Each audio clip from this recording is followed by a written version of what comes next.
plus ambitieux, plus nerveux, plus émotionnellement dense. Mr. Wolf numéro 2 dépasse le simple statut de suite. C'est un véritable thriller moderne, brutal et profondément humain, où l'intelligence, la stratégie avancent tout simplement main dans la main. Je vais vous parler de Mr. Wolf 2.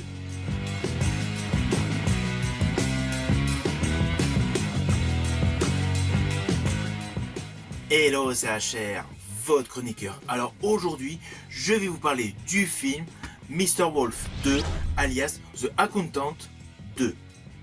Oui, cela fait un moment qu'il est disponible sur Prime Video, mais comme j'ai l'esprit collectionneur et que j'avais particulièrement aimé le premier opus, j'ai préféré me l'acquérir en version Blu-ray pour après le visionner et implicitement vous en parler. Ceci dit, avant d'aller plus loin, n'oubliez pas, si vous n'êtes pas abonné, pensez à le faire, pensez à la petite cloche pour notif et à vos commentaires. Let's go!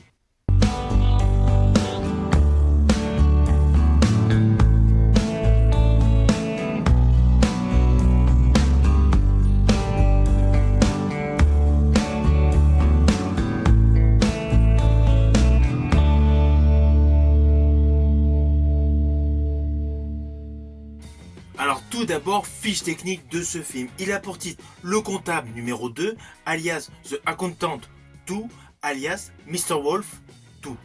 C'est un thriller qui dure approximativement 2h12. Il est porté par Ben Affleck et Jon Bernthal. Il est réalisé par Gavin O'Connor. C'est un thriller avec l'histoire suivante.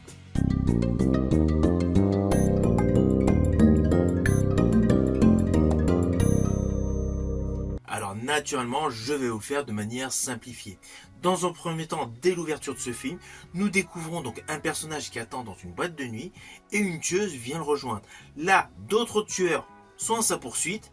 Elle échappe de justesse à ces criminels et en fait, on découvre assez rapidement qu'elle recherche des indices par rapport à son origin story, à ses parents. Dans le même temps, nous découvrons le personnage de Mr. Wolf, interprété par Ben Affleck, qui participe à un speed dating. Un petit côté beaucoup plus léger par rapport à la scène d'ouverture, qui est très violente. Mais assez rapidement, on replonge sur une autre scène assez violente, avec le personnage interprété par Jon Bernthal, qui interprète le frère de Mr. Wolf. Alors, je n'irai pas plus loin sur les lignes scénaristiques, car l'histoire est très édulcorée, il y a pléthore d'arcs narratifs, et surtout tout au long du film, il y a ici et là quelques flashbacks pour nous raconter des détails importants sur l'origin story de la tueuse. Alors principalement ce que j'ai apprécié sur ce film, c'est sa capacité à ne pas répéter ce qui s'est déroulé dans le premier film. C'est vraiment une vraie suite. Ce n'est pas une prolongation avec beaucoup de points communs du premier opus. Beaucoup de suites copient implicitement le premier opus d'une saga en augmentant le volume, en augmentant le nombre de scènes d'action et les scènes d'explosion. Là, dans ce film, c'est différent. C'est même le contraire. Le choix s'est porté sur l'épaississement du corps scénaristique de l'histoire, avec davantage de détails autour du personnage de Mr. Wolf.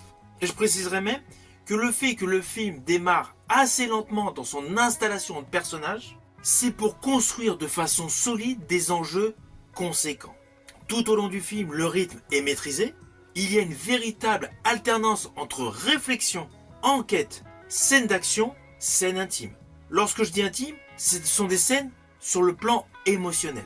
Alors oui, il y a quelques explosions dans le film, mais c'est diffus. Et comme il y a une véritable installation progressive de pas mal d'éléments, cela rend toutes les scènes d'action beaucoup plus denses au moment de leur impact. En plus, elles sont parfaitement justifiées. Du coup, on ressent davantage le poids des scènes d'action.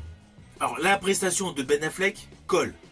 Elle s'inscrit parfaitement dans la lignée de plusieurs personnages froids qu'il a interprétés. Car au cinéma, on l'a vu impassible, mutique, méthodique, dans des rôles qu'il a totalement maîtrisés. Je pense à son rôle dans The Town, dans Gone Girl ou dans Argo. Comme dans ces films que je viens de vous citer, Ben Affleck joue la retenue. Sur le non-dit, et surtout sur un côté explosif qui se dévoile uniquement en ultime recours. Là, dans Mr. Wolf numéro 2, le jeu de Ben Affleck accentue le côté impassible. Ce n'est pas uniquement un génie des mathématiques ou un tacticien hors norme. C'est un homme confronté à de véritables limites émotionnelles, principalement à travers le lien qu'il a avec son frère. Cela donne à son personnage une dimension beaucoup plus humaine, beaucoup plus fragile que dans le premier opus. Face à lui, donc son frère, interprété par Jon Bernthal, assure le contrepoids idéal. C'est l'Action Man, qui n'hésite pas à donner des bourre-pifs. Lui qui dans sa carrière a souvent joué d'ex-soldat, là son rôle c'est dans la continuité. Si vous l'avez aimé en homme violent dans The Punisher, et bien là dans ce film Mr. Wolf 2, c'est la même chose. Il apporte une véritable intensité brute, un mec totalement incontrôlable. Ceci dit, avec ici et là quelques éléments humoristiques. Je pense à une séquence totalement hors du temps où il mange une glace en discutant avec une jeune femme. Alors qu'à côté d'eux, il y a des corps. Une autre scène où il prend un chat dans ses bras. Mais bon, en dehors de quelques scènes, il est essentiellement antagoniste visuellement par rapport à son frère. Son frère est calculateur, silencieux, chirurgical. Lui, il est instinctif, impulsif, incontrôlable. Du coup, cette dynamique de personnage assure une profondeur dramatique. Car on n'est pas uniquement avec deux hommes qui combattent un système. On observe principalement une relation fraternelle faite de loyauté, de colère et de sentiments. À cela s'ajoute en fond de commerce le décor de Juarez, qui à lui tout seul expose un cadre où la vie est extrêmement rude, avec le côté des problèmes au niveau de la frontière, les menaces constantes, et surtout un cadre de vie où toutes les décisions des deux personnages principaux peuvent avoir des conséquences immédiates et très lourdes. Alors perso, j'ai aimé le contraste avec les hackers. Je ne veux pas trop vous dévoiler l'histoire, mais voilà, il y a toute une histoire qui se développe au cœur du script concernant des hackers qui sont là pour aider tel ou tel personnage, qui sont à des lustres de Juarez, ce qui offre un parallèle saisissant. La pauvreté contrôlée par des trafiquants et des hackers dans un beau domaine, en totale liberté. Ah oui, là on n'est pas dans le cliché où il y a un spécialiste de l'informatique qui est hacker. Là c'est l'esprit collectif. Ça aussi c'est innovant dans ce film. Les pirates informatiques ont besoin d'être plusieurs pour faire un travail de qualité. C'est également exploité dans ce film. En fait, il y a plusieurs thématiques qui se dévoilent à vous tout au long de l'histoire du film, mettant en avant que la réussite possible, que ce soit pour les contrats meurtriers, le hacking, les trafics, à chaque fois c'est du collectif. Alors pour tout ce qui est hacking, j'estime que les scènes ont été un petit peu tournées comme des jeux d'intelligence collective, comme si on assistait à des parties d'échecs. Et c'est une plus-value. Ces séquences ont une énergie créative, tout simplement une fraîcheur supplémentaire à ce thriller. Alors sur l'ensemble du film, la scène que j'ai trouvée la plus bouleversante, c'est celle où on découvre une femme qui a été hospitalisée par le biais de flashbacks, la présentation de son origin story, tout ce qui s'est passé dans un parking. Implicitement, on comprend son passé, son développement mental, qui la pousse irrémédiablement vers un destin beaucoup plus violent. Toute cette origin story, voilà, tout ce process qui est dévoilé, cela donne donc une richesse au film pour mieux comprendre un personnage clé. Par ailleurs, il y a une seconde scène que j'ai trouvée folle, c'est celle où deux femmes se combattent dans un appartement. Je ne vous dirai pas qui avec qui, mais la scène est surprenante. On y découvre de la violence sèche, il n'y a pas du tout de glamour. C'est une scène qui choque, qui émeut, et surtout totalement inattendue. Ainsi, ce film a par moments des scènes d'action qui s'intercalent par rapport à un récit qui est essentiellement dramatique, avec tout ce qui se passe à Juarez, concernant donc les réfugiés. On a tout le côté émotionnel du personnage interprété par Ben Affleck qui alourdit le côté émotionnel. Et le final de ce film est totalement antagoniste aux deux premiers tiers du film. Le dernier tiers, on est véritablement dans un action movie. Alors cela colle, car en fait on a eu crescendo une montée de violence, une montée d'émotion. Implicitement, que le final se tourne vers de l'action pure et dure, colle.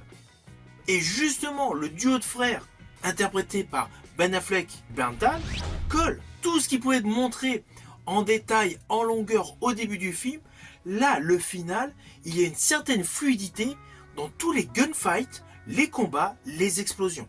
On est véritablement sur un film abouti. Selon moi, le réalisateur a démontré un véritable potentiel. Car là où l'ensemble du long métrage était très axé sur la stratégie et la montée dramatique, bascule totalement pour une conclusion d'action pure et dure. Alors au final, Mr. Wolf numéro 2 est un film que je vous invite à découvrir. Il coche toutes les cases d'un bon film, il a une intrigue dense et cohérente, des personnages puissamment écrits, un ancrage géopolitique fort, une représentation innovante du hacking et un final audacieux qui a fait un virage dans l'action 100%.